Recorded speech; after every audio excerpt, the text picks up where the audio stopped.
Hello friends, welcome back to my channel master ji. तो ये video number part second है। इसमें हम पढ़ रहे हैं इलेक्ट्रिसिटी का पार्ट सेकंड है ये। तो हमने यहाँ तक देखा था कि हमें एक और फॉर्मूला मिला था अपना I equal to Q upon T, जिसमें I करंट होता है, Q चार्ज होता है और T टाइम होता है। आगे हम शुरू करते हैं इसमें। The SI unit of electric charge is coulomb C. तो जो ऐसा यूनिट क्या होती है इलेक्ट्रिक चार्ज की? कूलम। और उन्होंने आगे भी बताया इसको, अगर which is equivalent to the charge contain in is nearly 6 × 10⁻18 electrons. तो यानी कि इसका मतलब क्या हुआ? इसका मतलब हुआ कि 1 कूलम चार्ज इक्वल होता है 6 × 10⁻18 इलेक्ट्रॉन के। ठीक है, यानी कि अभी मैंने आपको बताया क्या, 1 coulomb charge equal to 6 × 10⁻18 electron के बराबर होता है। ठीक है, we know that the electron possess a negative charge of 1.6 × 10⁻−19 electron. तो यानी कि 1 इलेक्ट्रॉन जो है कितना है, इक्वल किसके? 1.6 × 10⁻−19 कूलम के इक्वल होता है। ठीक है, दोनों इंपॉर्टेंट है, याद करके रखिएगा। The electric current is expressed by a unit called ampere.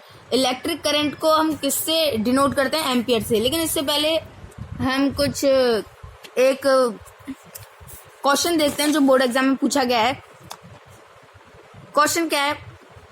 Calculate the number of electrons in 1 coulomb of charge. Calculate करने हमें इलेक्ट्रॉन के 1 कूलम चार्ज में कितने इलेक्ट्रॉन होते हैं। ठीक है, 1 कूलम चार्ज में कितने इलेक्ट्रॉन होते हैं। तो हम इसमें क्या लिखेंगे? therefore 1.6 × 10⁻−19 coulomb of charge of 1 electron. ऐसे ही 1 कूलम चार्ज कितना होगा? 1 coulomb charge contain electron 1/1.6 × 10⁻−15 C equal to 6 × 10⁻18। ठीक है, ये बहुत बार पूछा गया है, तो आप इसको अपने एग्जाम्पलर जो है उससे बहुत अच्छे तरीके से भी देख सकते हो कैसे लिखना है। उसके बाद क्या है? एम्पियर आता है अब हमारा। ठीक है, तो एम्पियर क्या होता है वो देखते हैं। तो उससे पहले कि मैं आपको ये बता दूं कि ये I Q T की ऐसा यूनिट क्या होती है, तो आपको पता I ये है ना हमारा formula I equal to Q upon T, यानी कि क्या है? Current equal to charge upon time. तो इसका मतलब क्या हुआ? इसका मतलब ये हुआ कि I की ऐसा यूनिट क्या होती है? I की ऐसा यूनिट करंट की यानी कि ऐसा यूनिट क्या होती है? एम्पियर। ठीक है, करंट की क्या होती है ऐसा यूनिट? एम्पियर। AMPERE, ampere. ठीक है, क्यू चार्ज की ऐसा यूनिट क्या होती है? कूलम। जिसको हम C से रिप्रेजेंट करते हैं, इसको A से रिप्रेजेंट करते हैं। और टाइम की तो आपको सबको पता होगी, ये होती है सेकेंड। ठीक है, S। उसके बाद हम बढ़ते हैं एम्पियर की तरफ। एम्पियर होता क्या है? ये आपने अभी तो देख लिया कि एम्पियर क्या होता है। ऐसे यूनिट होती है करंट की। ठीक है, एम्पियर क्या होती है? ऐसे यूनिट होती है करंट की। ठीक है, इसको किसने दिया था? एक फ्रांस साइंटिस्ट ने दिया था, एंड्रे मैरी एम्पियर। तो एंड्रे मैरी एम्पियर ने इसको हमें दिया था। तो एम्पियर उन्हीं के नाम से इसका नाम रखा गया 1977 to 1836। 1 ampere is constituted by the flow of 1 coulomb of charge per second, that is constituted by the flow of 1 coulomb of charge per second, that is 1 यानी कि 1 ampere equal to 1 coulomb per second. तो इसका मतलब क्या हुआ कहने का? कि इसका मतलब ये हुआ कि 1 एम्पियर कितना होता है? 1 एम्पियर आपको क्वेश्चन भी पूछा जा सकता है बोर्ड एग्जाम में कि डिफाइन 1 एम्पियर। ठीक है, डिफाइन 1 एम्पियर, डिफाइन 1 एम्पियर, फिर डिफाइन 1 कूलम, ये सब आप अपनी एनसीईआरटी बुक से देख सकते हो। 1 एम्पियर का तो मैंने यहीं पर बता दिया आपको, 1 एम्पियर ये है यहाँ से यहाँ तक, ठीक है। तो 1 एम्पियर का मतलब क्या हुआ? 1 ampere is the constitute by the flow of 1 coulomb of charge पर सेकेंड। 1 एम्पियर का मतलब हुआ 1 एम्पियर जो है वो इक्वल होता है कि 1 कूलम अपॉन 1 सेकेंड से, ठीक है। तो जैसे कि हमें अगर 1 एम्पियर का निकालना था तो हमने ये यूज करा, अगर हमें 2 एम्पियर का निकालना होता तो यहाँ पर सी के आगे 2 लग जाता, 1 सेकेंड। ये 1 सेकेंड का तो 1 सेकेंड ही रहेगा। 3 एम्पियर का निकालना होता तो 3 कूलम अपॉन 1 सेकेंड। 4 का निकालना था तो 4 कूलम पर सेकेंड, ऐसे चलता जाएगा, ठीक है। तो इसके बाद इन्होंने क्या दे रखा है हमें? Small quantity of current are expressed in milliampere. 1 MA equal to 10 की पावर माइनस 3 एम्पियर। तो इन्होंने कुछ इसकी स्मॉल यूनिट्स भी हैं, इनको भी आपको याद रखना है। इसकी मिली एम्पियर, मिली एम्पियर क्या होती है? 1 मिली एम्पियर इक्वल टू 10 की पावर माइनस 3 एम्पियर। उसके बाद है माइक्रो, कहाँ है? उसके बाद है माइक्रो एम्पियर। माइक्रो एम्पियर क्या है? 1 UA इक्वल टू 10 की power minus 6 ampere. A instrument called ammeter measure electric current in a circuit. तो इसमें एक और बताया गया है, हमें एक इंस्ट्रूमेंट के बारे में बताया गया है जिस उसका नाम है एमीटर, ठीक है, AMMETER, ammeter.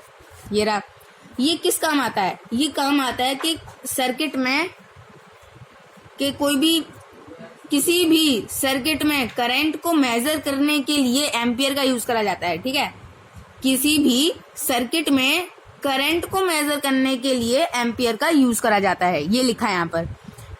N instrument called ampere measure electric current in a circuit. Electric current को मेजर करा जाता है कि सर्किट में कितना इलेक्ट्रिक करंट है, उसको मेजर करने के लिए एम्पियर का यूज करा जाता है।